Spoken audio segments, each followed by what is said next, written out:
I'm Tom Baldrica, Corporate Country Brand Strategist for Midwest Communications. Welcome to In Pod We Trust, as we talk all about the world of podcasting. I'd like to introduce you to our panelists, the co-founder of Audio Up and the Make It Up As We Go podcast, Jared Gustad. Hello. She is the host of All of Our Favorite People podcast, along with Hunter Kelly, Ashley Eicher. And he is the head of corporate partnerships for Anchor, a division of Spotify. Please welcome Armand Wilson. Armand, we'll start with you. Give us an overview of Anchor and what your role is. Cool. Hello, everyone. So Anchor is a podcast platform. We do a ton of different things, but essentially we make it really easy for anyone to create and distribute and monetize a podcast. As mentioned, we were acquired by Spotify about a year ago, so we are a Spotify brand. And I head up our creator and our content partnerships team. So really that just means trying to bring new voices onto the platform and get them heard. Jared, you just co-founded a new company called Audio Up. Tell us about that. Audio Up is a audio content business, very much focused in the podcast space. We're interested in telling stories that have music as the bedrock of the storytelling. So in the future, we believe that the next Star is Born, the next Bohemian Rhapsody, the next Greatest Showman could potentially come out of the podcast space and also be music first as opposed to script first, and really finding alternative and different ways of taking people's albums, songs, and pairing them with storytellers so that people can live with those songs in a much more immersive world, sort of like Tommy or The Wall or Sgt. Pepper's, the liner notes of the future. You also are creating fictional scripted podcasts and sort of working with iHeart. Can you touch on that model a little bit? Yeah, they were my partner, iHeartRadio, actually iHeartMedia, on the first two podcasts that I created, and essentially, the truth of it all is I made an album with T-Bone Burnett, Pooh Bear, who's known for writing big songs like Despacito and Yummy, and Bob Dylan, which is this craziest thing ever, but I couldn't find a distributor or a label for it. So it was essentially a failed album experiment, and it wasn't until I leveraged the relationship that I had with iHeartMedia as their jingle writer. I was on the other side of the business. Most people think of iHeart as that's where you get your songs heard as a songwriter. My songs were being heard as Nabisco jingles and songs for toilet products. And all of a sudden I was going to write down the album and not be able to put it out. And I found out that they had bought a podcast network, so I wrote log lines for every song in the album, and I said, what if this was like Oh Brother, Where Art Thou for the audio space? They bit, and that became one of two projects they greenlit. It was, and actually both projects happen to have been in the Americana and country space, which are two genres that I'm pretty passionate about. But the second one is really, really exciting because it'll be the first instance of launching a new artist through the platform, and iHeart is looking at this as a really interesting way of telling musical stories, leveraging all of their parts of their business, from the live part of their business, the radio part of the business, the brand part. And, I think that to every, hammer, everything looks like a nail. And in the music business, where people are still just trying to put out albums and tours and singles, there's a new model that's evolving that's, I believe, going to be a little bit disruptive and a new way of people discovering music. Ashley, what was the genesis of All of Our Favorite People, and what were your initial steps in taking it from idea to implementation? Oh my gosh. So the All Our Favorite People podcast, my good friend and co-host Hunter Kelly and I, and Hunter's sitting right out here. A lot of you guys raise your hand, Hunter. From there his he life is. In radio. We have been friends for 15 years and had always tried to find something that we could work on together. But because for most of that time, I was either hosting content for Rolling Stone or Vivo or Billboard and committed to other networks, and Hunter was working for ABC News Radio and Rare Country. And so there was never just the right time for us to work on something together. And about 2 years ago, that opportunity opened up. And so we had always wanted to work on something together, and we decided a podcast would be the great way to do that, because one of the things we felt like that was really frustrating for us when we would sit down and do interviews with artists was that a lot of times we would just get their 5 talking points of whatever they were promoting at that time.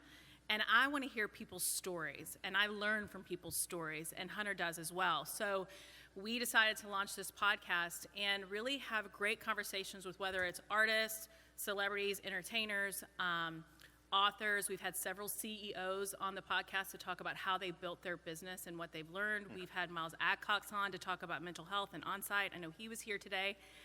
Just being able to talk about the beauty and hilarity and messiness of life and have really great conversations. And so we've learned a lot over the last couple of years, but that's really where it started, was out of our friendship.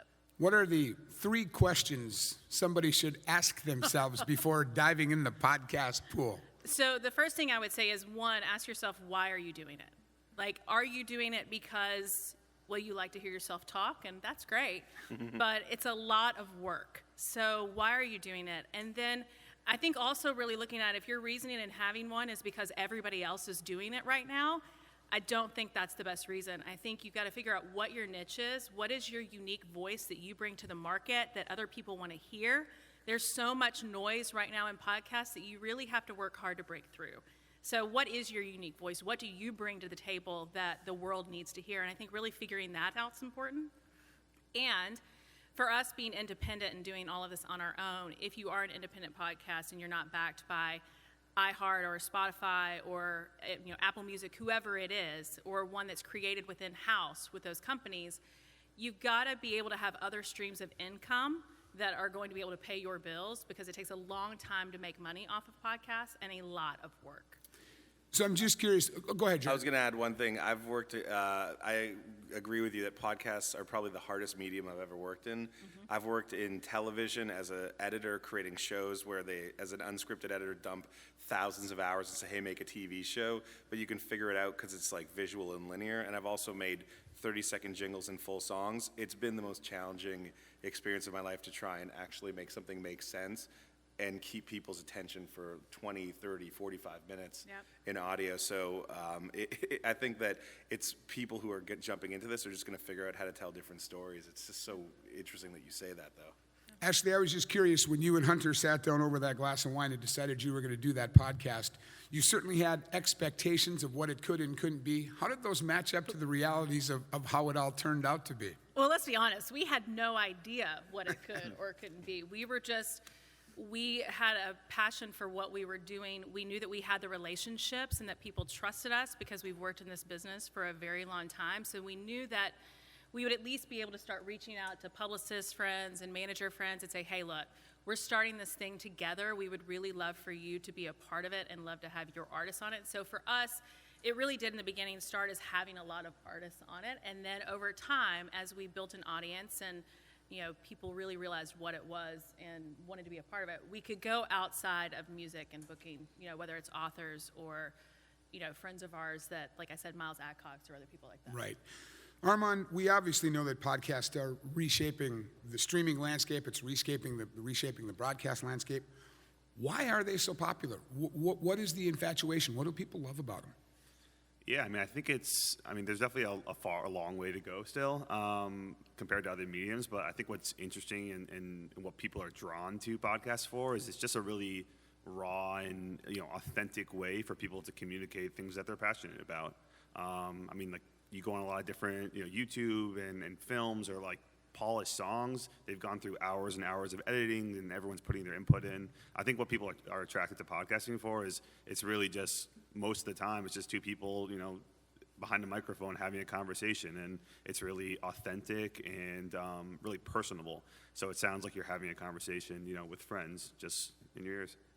And it certainly seems like the barrier for entry, is low. And I'm not saying it's low in the fact that it's easy, but there are many ways to sort of get through the podcasting door. For sure. I think that's like one of the big misconceptions, and also something that's just changed throughout the industry, especially in recent years, is, traditionally the idea is that you need to have a heavily produced piece of content. You need to have, $1,000 microphones and this whole setup. And you've seen the success from a lot of independent creators that literally record at a desk with, a $100 microphone. And they have some of the biggest podcasts in the world. And that's because it just doesn't need to be that polished. And I think as, platforms like Anchor and other products that make it really easy just to like take out your cell phone and record and edit and add background music and transitions and really produce a professionally sounding podcast from your phone. It's just going to keep getting easier and more people are being drawn to it. Before I forget, if you have questions, please ask them through the CRS app, and we will get to those at the end of the session. Ashley, curious, we're obviously in a room full of country music people. I'll direct it to you first and then for the rest of our panel. How can country music benefit from the podcast world? I mean, I just think, country music is rooted in storytelling from a music perspective, and so this is a different form of long-form storytelling where artists have the opportunity to connect with an audience in a different way. And anyone who starts a podcast as a host or the guide for the audience, you have an opportunity to connect with the audience in a different way and tell really great stories that just connect. And so I think that really gives you a different opportunity than just putting out music.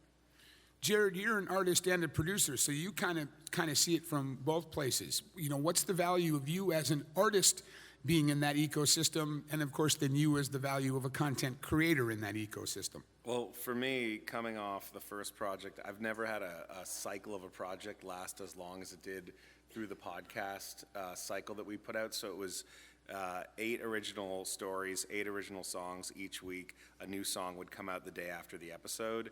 And each episode had different Easter eggs in it. In one episode we had Zach Brown cut a song that he found from this fake band that existed in the 1940s, and so he remixed our imaginary band and put it out.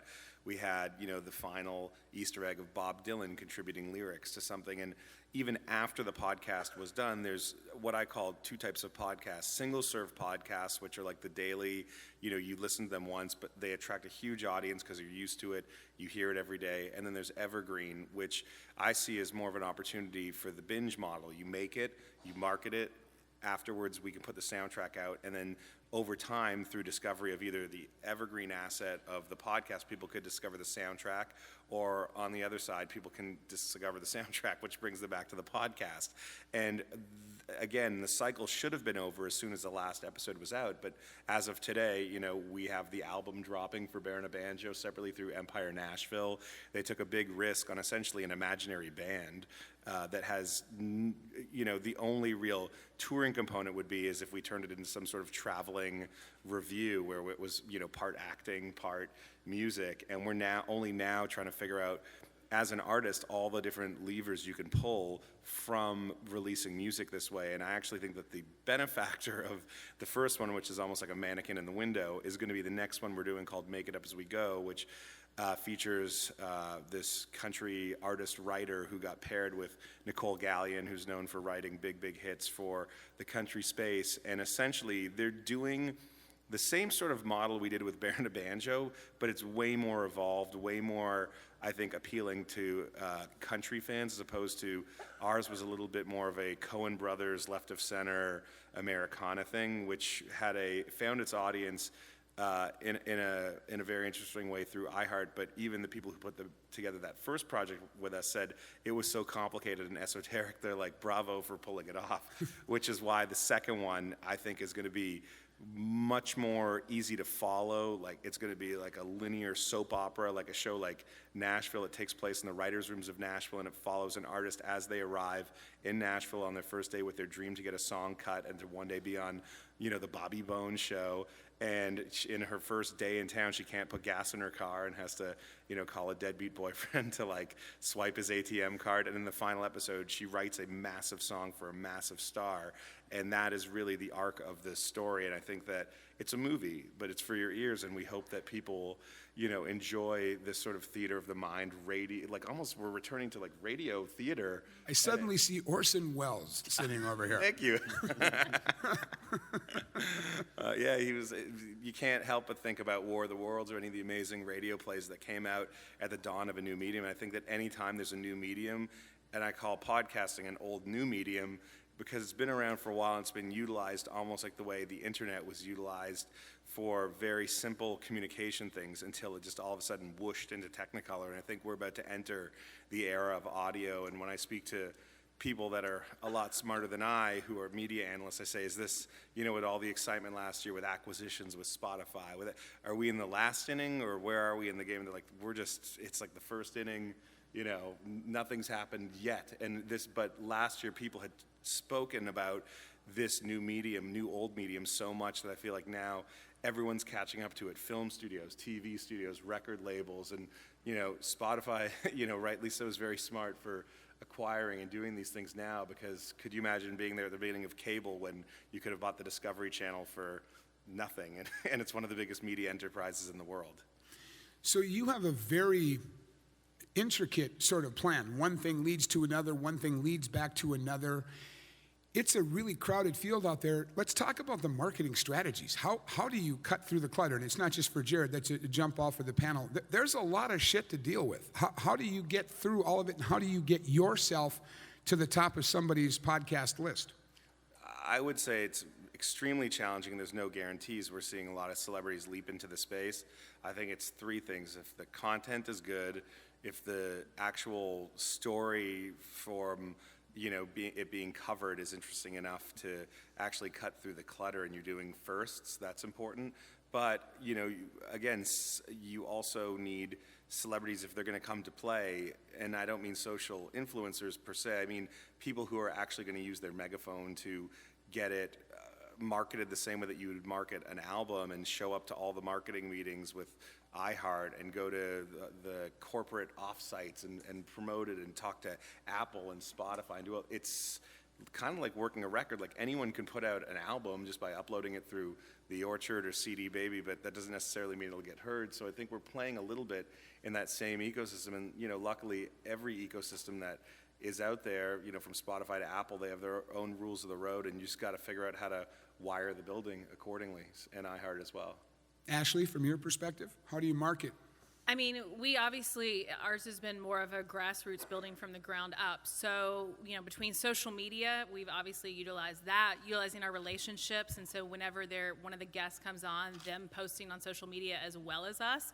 I think we've also had a ton of press hits. Like, we've been very fortunate in the amount of press coverage that has come out of the conversations in our podcast. I think when I calculated last week, we had 223 million press impressions, and a lot of that comes out of the conversations we're having, the content of the conversations, and the people that are sitting down with us. They're sharing things with us they haven't shared before, and their people trust us, that this is a safe space for them to be able to open up. So, for example, we got a lot of press coverage out of Lauren Elena's episode, and it wasn't that when we booked it, we said, hey, we want to talk to Lauren about these things she hasn't spoken about before.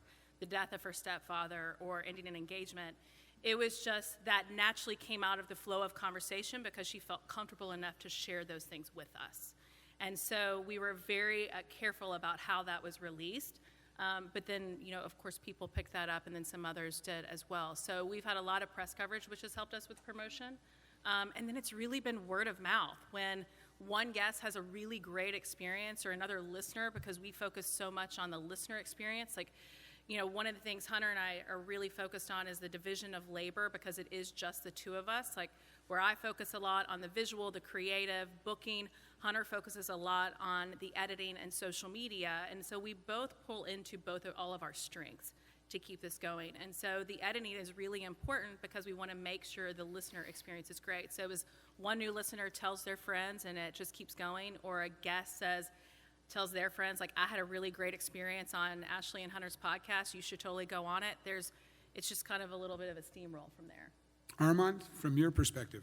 Yeah, I mean, I would pretty much echo everything that was already been said. It's really hard today. There's so many new podcasts starting, and the podcast discoverability is just really, really challenging. Obviously, being a part of the Spotify family, recommendations is something that we do really well, and we're just starting to lean into it into podcasting. So I'm excited to see where that goes, and how we can help elevate interesting, unique voices on the platform. And then from an anchor perspective, as we're really a standalone platform across Spotify, we're really just trying to think of things in the masses and how we can help get all of these voices heard. we have this crazy scale at Anchor. I don't know what the stat is now, and Laura will probably yell at me, but I think it's like, at one point it was 40% of all new podcasts in the world were started and hosted on Anchor.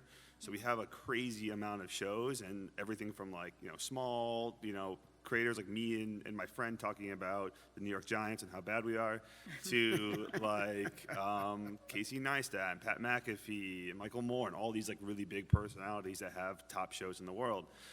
So really, when we think about how to get the word out there, we're trying to think about how we can help, creators of all sizes get it out there. So we're focusing on things like social share tools. We have these like transcribed videos that you can, cut a little 60-second clip of any of your episodes and upload it as an audiogram that like is optimized for Instagram and things like that.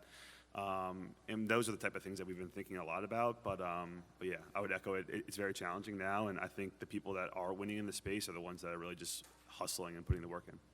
We have a lot. I have one more thing. I would also say one of the things we learned, and we have a team now at WME, and Sloan has been amazing about giving us additional ideas to continue to help it grow. But booking other podcasters was one of the things that Sloan had suggested to us. And you've got to go where the people are. People that are already listening to podcasts, that's where part of your audience is. So why would we not book other podcasters that are doing really well and have them on our show and vice versa? And we saw the biggest spike even on iHeart. What we ended up doing, we had some traditional press hits, which certainly help, get excitement around it. But when people like Jake Brennan from Disgraceland or Malcolm Gladwell promoted us within their ecosystem, we immediately saw the spike. And so I think you have to promote within the ecosystem for sure. And, I think that too many times people look at a new medium and they go, oh yeah, let's just get someone from Instagram, to promote this. It doesn't really, there's no correlation. And again, even with Dennis Quaid being my partner, through all the podcast stuff I'm doing, he's learning that ecosystem. He has the advantage where he can certainly go on GMA or The View or Ellen or any of those things, but it's down to talking points, the specificity of it all, and also learning the ecosystem of what we're trying to actually promote and drive to, as opposed to, just driving to weekend box office or my new show on Netflix. And that's, I think, the key. Yeah. We have a lot of country radio personalities, obviously, in the building for the week and in the room this afternoon. What's the value for a country radio personality to get into the podcasting? Why should they, and how should they approach getting in? Is that first one for Anyone jump in. We all have ideas. Well, I mean, we're creating, this, an Americana and a country podcast, certainly for having like Bobby Bones involved in our second podcast. It's a built-in megaphone for what we're doing. There's no denying how big of an audience he has across all these different mediums, specifically his Bobby cast and his radio show. So we are kind of in a really fortunate position that he will be promoting this new artist who's a real artist, but in the script it's a fake artist, and he's doing an interview with the real fake artist and doing that. I just think that look at other genres of music that are leveraging different tools of the day to promote things. Look at Old Town Road last year. I know that makes some people go, groan a little here, but I mean, look at the tools that he used to lift awareness, and by using TikTok the same way that I believe podcasts will be utilized the exact same way, but people will spend much more time with it, get to know much more of your story. I can't remember what the question was. Which was ADD kicking in? Now I was just listening to Jared so intently. Country radio personalities, how should they get in, and why is it important for them to get in? I mean, I think just like anything else, it's like, you want to have a presence in all places. And I think with a lot of the country radio personalities, it's like you already have the ability with the recorded audio you have at your fingertips every single day. So why would you not figure out a way to have another presence on this type of medium as well? I think, again, it just figures out, like, what is kind of your unique voice in that? Armand, any thoughts on that topic? Yeah, I mean, I think it really just depends on the creator and what their priorities are, what's motivating them to get into the space. I wouldn't say everyone should have a podcast. I think people that really want to have a podcast and believe in the medium should start a podcast, and we can make that really, really easy for them. But it just depends. If you just want another medium to engage with your audience that's completely separate from music, and you can actually speak to someone, I think it's a great route. If we've seen creators use it in so many different ways. like there's Casey Neistat's like a massive YouTuber, and he has a podcast called Couples Therapy, and they use it, him and his wife Candace, as legitimately just like a therapy session between the two of them. They sit down, and it's a week. They have an hour, and they're able to talk through like what's going on. So People need therapy. So. yeah, it's like there's different ways to do it, but I think it's really like knowing what you want to go into. If you want to be motivated by just engaging another way with your fans, if you want to go into it, there's a ton of like podcasting super lucrative. So if it's a monetization driven, that's also works as well. It would certainly seem to me that in a world where there's a lot of directive to say you've got 15 seconds, say the call letters at the beginning of the break, say the call letters at the end of the break, and don't say anything stupid in the 12 seconds in between, that it gives you an opportunity to really showcase that personality of who you are, and a whole nother way to kind of, when it comes down to that storytelling, to let people know what your personality is all about. Curious, are the successful podcasting topics, and shows, are they niche, or are they more broad-based, or is that an oversimplified question? I think it just varies. I mean, I feel like we're in the Wild West. yeah, it's So no rules. no rules. I mean, I think there's massive shows that are scripted and very binge-worthy, like a lot of stuff Jared's focused on, where people are just finding out about it and they have to listen to all 6 episodes before they do anything else in the day. And then you see shows that are, Joe Rogan, which is an interview-style show where he's just shooting the shit with someone for like 3 hours, and people are obsessed with it. So then there's also like The Daily, which is a 30-minute, clip of just the highlight of the news, or like a really investigative story that people are just really highly produced and really into. So I don't think there's like a very like recipe to like success. I think it's really just there's a ton of different opportunities and a ton of different ways to become, a really big show. Ashley, how long is your show, and how often do you release a new one? So we learned really quickly the first season, which we launched in May of 2018, and basically I think I don't know that either of us looked up for about 8 months until, till December, basically. And then we were both burnt out because we had released 1 to 2 episodes every single week for the entirety of that year. And it was just like, we just got to keep going. We got to keep going. We got to keep going. We got to keep growing. And by the time it hit December, we were both kind of like, what in the world did we just do? And it was great, but we were just exhausted and tired and asking, why did we decide to do this? And we loved it, but we needed to regroup. So we kind of took a step back and realized, like, okay, what we saw was that, anywhere from 30 to 40 minutes, sometimes if it's, sometimes it's someone that's really engaging and is great in conversation and the conversation is going really well, some of them might be an hour, but typically like 35 to 40, 45 minutes is sort of the sweet spot. And so we realize that, so we try and be very aware not only of, when you're thinking about the person listening on the other end, they only have so much time and you want to keep them engaged. So we're really always thinking about the listener experience. So we realized about 30 to 45 minutes was kind of the sweet spot, but that at the same time, we did not need to kill ourselves to put out a new episode every single week throughout the year. So we decided we'll do 12 to 13 episodes at a time, release 1 a week over, 3 or 4 months, let those settle in, like take the month of July off and have like 4th of July and a breather, reset, come back, a little bit later. So we just took most of January off, and we're starting with new episodes in the new season next week. So, but you kind of letting yourself have the break and not being so stressed about just having content every single week or 2 a week, we don't have the bandwidth, just the 2 of us to do. Right. Remember, if you have questions, submitted to the CRS app, and we will get to them momentarily. All right, here's the $1 million question, pun intended. How do you make money doing this? Anchor. Well, And there's I the would say that, honestly, I would say that if you weren't here. There's the perfect setup for you, You're Armand. welcome. How do you make money on Anchor? She's trying to bribe me right now. I think I'm really just trying to, but for us, it is hard to, when you're independent, it's a long build to really start making money. And so for us, when we, again, credit to Sloan, when we switched over to Anchor's hosting platform, that was when we were really able to start monetizing. And so we've been really grateful for that. Armand, you've got the sponsorship part of Anchor. Talk about that and how it is that you are turning that into true dollars. Yeah, for sure. I mean, I think there's a ton of different ways for creators to monetize in podcasting. There's like Patreon and listener membership type support. People sell merch, they have live events. But I think always or at least today, the biggest driver by far is podcast advertising. Anyone who listens to podcasts probably knows that already.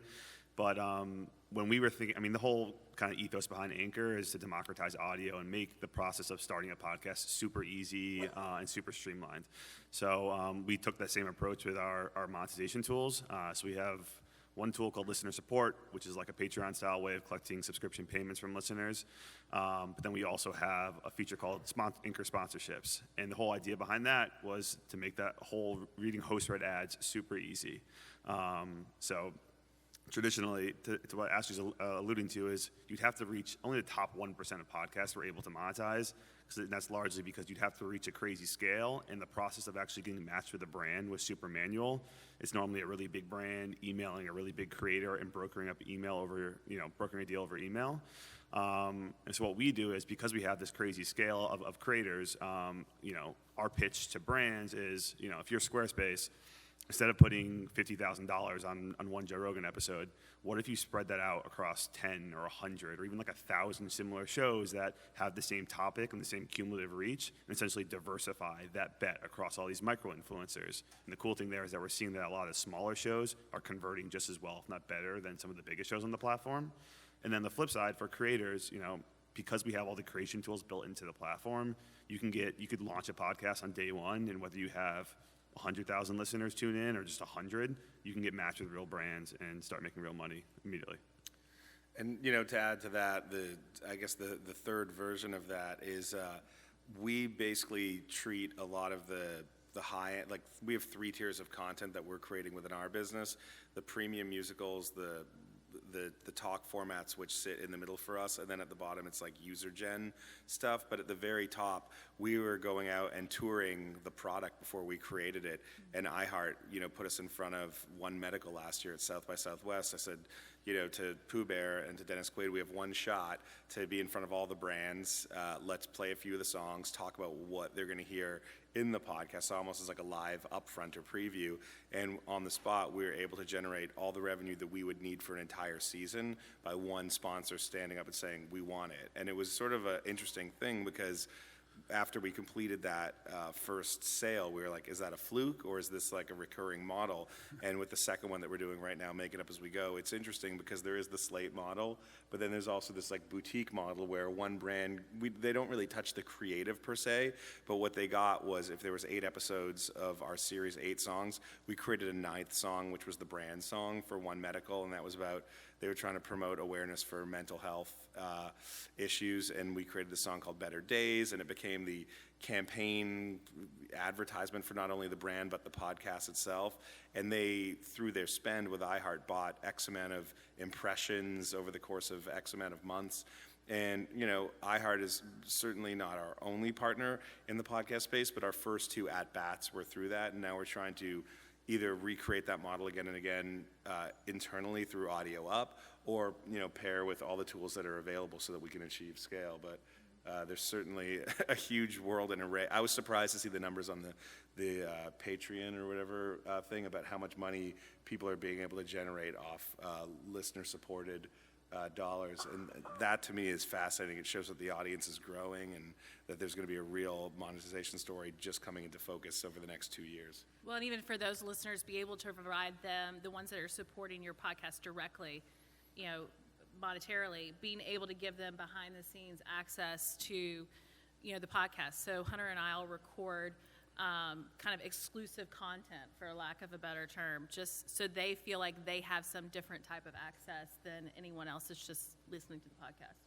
So I'm curious, Armand, as now you are mining these sponsors and you've got all these different platforms and you've got all these different ways, what are the early expectations of any brand or any sponsor coming in, and how are you able to measure that success? Have you been doing this long enough to be able to see some trends emerging, or is it the wild, wild west in sponsorship just like everything else?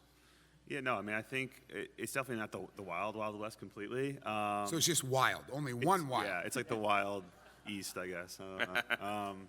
But no, it's, I mean, I think the expectations are brands, we've had our sponsorship product for about a year now, and brands that are interested in it are really the ones that want to test something completely different. We're the only way to reach creators at scale to do host-read ads. So the brands that sign on to us are really interested in the idea of tapping into this market where you can be the only sponsor on a podcast that may have a couple thousand listeners, but is not big enough to join a podcast network or an advertising agency to rep them. So for brands, I think the expectation really is that they're coming into it as a test. And as we're becoming better and better at tracking, we're able to give them more data and share results. But everything's been really good. Sure. Brent, I know you've got some questions off the app. Yeah, we get a few different ones and a few different subjects. We did get some that are pretty similar, so just in the interest of time, we may combine those. As you're starting out, is there a length of a podcast you think is too short or too long? I don't know. I would say no. There's a podcast called the 10-Minute Podcast where it's these three comedians just talking, and then the music would roll in at 10 minutes, and they'd just keep talking, and it would just cut off. I think there's no limit to like format. What we say is I think there is a sweet spot, kind of where Ashley's living, in that like 30 to 45 minute, where a lot of people are listening to podcasts during their commutes. So a common advice is normally to like try to tailor them to the average time someone commutes, which is around that range. But honestly, anything really works. Question for Ashley. Will you allow an interview subject to restrict the content of the podcast to get a great booking? Is that worth it to you, to not be able to have a great guest, but maybe not be able to ask them certain things? No. And, okay, well, I'm trying to think of how I want to answer this question. It's only going to be in print and everywhere, so think Totally. Thanks. I would not, can you ask the question again? Yeah, basically the question is asking if you really wanted a specific guest, is getting the guest worth it if you can't talk about certain things? It would have to be like Oprah. Which if she wants to come on the podcast, I am all for it. I think we're very sensitive to people's stories, and our entire careers, both of us, has been built on yes, talent, but our relationships, and we truly value those relationships. And so there have been one or two instances where in the course of the conversation, someone has said some things that Hunter and I kind of look at each other like, we probably need to edit that out. One, to protect them, but also to protect us legally. So I don't know that I would necessarily, in the way that you asked the question, I don't know that I would be like, okay, well, we're not going to talk about. It depends on what it is. Like, it would really be a case-by-case basis. Have you had anybody say yes with an asterisk, to say, yes, we're willing to come, but you cannot ask this, or if you bring that topic up, we're walking out of the room? Have you had, No. not to name names, have you had anything like that? No, we haven't yet. Not at all. And I think it's just because people trust that we're gonna try and we want them to be in the best light, just like we want to be in the best light. We're not in the business of creating drama or having something said to create a press hit. All the press hits that have come for us have come because someone decided to share their story with us and felt comfortable enough to do that, not because we were going after some dramatic story. Number of questions about music licensing and how you deal with that. Like, what are the restrictions with that? How do you see that kind of evolving as podcasting gets more and more prevalent? Well, the whole offshoot of my first two projects essentially came out of my previous company, Jingle Punks. We were a music licensing company, and there's a huge gap between budgets of TV shows and films and where podcasts live. So I actually asked myself, why aren't an inherently audio format like podcasting using music? Like, when I hear the history of, this artist or that, people talking about their favorite records. How come I can't hear the records? How come I can't hear the bands they're talking about? Well, because it's really expensive. Our workaround was, hey, we're a publishing company. Let's create some new assets and make that the bedrock of this business. And I, think it's just a matter of thinking a little bit differently about our entryway into the space. That's our key differentiator. We want to have a ecosystem of musicals, much like the Marvel universe had an ecosystem of superheroes. That essentially, during the first 20 to 30 years of what Marvel was, it was considered junk. It was considered the lowest form of media. Now that's the tentpole of every major studio, having a Marvel, a DC, or a tentpole property around that. So I do think that it's challenging. There are solutions. There are production music libraries that you can license from. I think that labels are going to get into this business fairly quickly, but they also have the luxury of waiting and watching to see a whole bunch of people fail out. They can also stop people from using music, in certain content plays, especially if something's a popular podcast and it goes to TV, then they're like, great, all the cool things you're talking about in the podcast, now we want to hear it in the TV version of it. Where's the music? It's just going to be another one of these challenges, much like the internet or streaming or anything else. It's just new. Everyone has to start somewhere, but are there certain things that you see that are the biggest mistakes new podcasters make? I think just not having direction. I think, and you're going to evolve. I mean, what we necessarily started out with the podcast of what we exactly thought it would be, you have to evolve and kind of, as you're sort of figuring it out. But I think that sometimes sometimes throwing spaghetti against a wall works and sometimes it doesn't. So I think just not having direction or a clear defined path of where you think you want to go, I think that's where people get into trouble and then burn out before they even get started. Question for Armand regarding advertising. Do you find that advertisers expect endorsement style ads? And if so, do those ads demand a higher rate than other 30, 60, perhaps other things that are provided by an advertiser? Yeah, I assume endorsement style is the host reading the ads in that sense. I think that's definitely what converts the best in the industry, and that's why the CPMs and the prices paid to creators have always been higher there. You could obviously monetize through programmatic ads as well. I think historically that has seen lower CPMs. We tried, again, with our product, we tried to take the magic of host-read ads and these very authentic recommendations from creators and do that at scale. So really how our product technically works is, the creators have full control over everything, but they can pick where in each episode they'd want ads to go. So they could say, 10 minutes into this episode, I want 2 ads. 10 minutes into this episode, I want 3 ads. And then you get matched with brands at the account level. So, if you have no active campaigns, the episode will play right through and the listener won't notice anything. But then if you get matched with a brand, you get an email that says, Squarespace wants to sponsor your podcast. Here's more about the brand. Here's the CPM. Do you want to do it? Sure. We have the creation tools right there, so you can record directly into the app, or you can upload a file, and then that gets dynamically inserted into all of the episodes that have marked for sponsorships. So that was kind of our solution of programmatic ads are super easy, but they don't convert as well, and they get lower CPMs, whereas host-read ads is really the authentic ads that convert well and garner better prices for our creators. So we found out a way to try to do this at scale. Those are great questions. Thank you. In our last minute here, I realize that we're sort of already in the crystal ball phase. And it's really a lot of experimentation. But quickly from each of you, where do you see this all going? It feels like there is so much yet to explore, but yet there's a whole lot of landmines along the way to find success. Where are we going to? Is there an end game here, or is it just another form of entertainment that will live in our back pockets whenever we want it? I think we're entering the era of audio where if you look at, not to get too nerdy about it, but where cell phones are in other parts of the world like China, it's essentially a preference chip to get you to consume, much like your TV set is a box to get you to consume. I think we're going to enter an era where people are specifically building networks and programming slates for this new smart home, for the smart hotel room, the smart car of the future. Your commutes are going to be more and more curated with less screens and more audio, and I think that the era of social audio is not too far away as well. I would agree with that. Armand, last word? God, that was so good. We should I know, That it was was like- really good. on that. But no, I would agree. I think it's getting easier and easier to consume audio, and it's also becoming easier and easier to create audio. So with that, I think that the market is just going to continue growing. I think we're at really, really early days. We have crazy growth plans at Anchor, and we're really optimistic on it, obviously. But yeah, I mean, even what we're seeing, not only, in our bubble in the U.S., internationally, we are having crazy growth as new markets are discovering podcasting, and they're able to say different things that they're not able to say on the radio. So it's been really, really interesting. For example, Indonesia has been a huge market for us.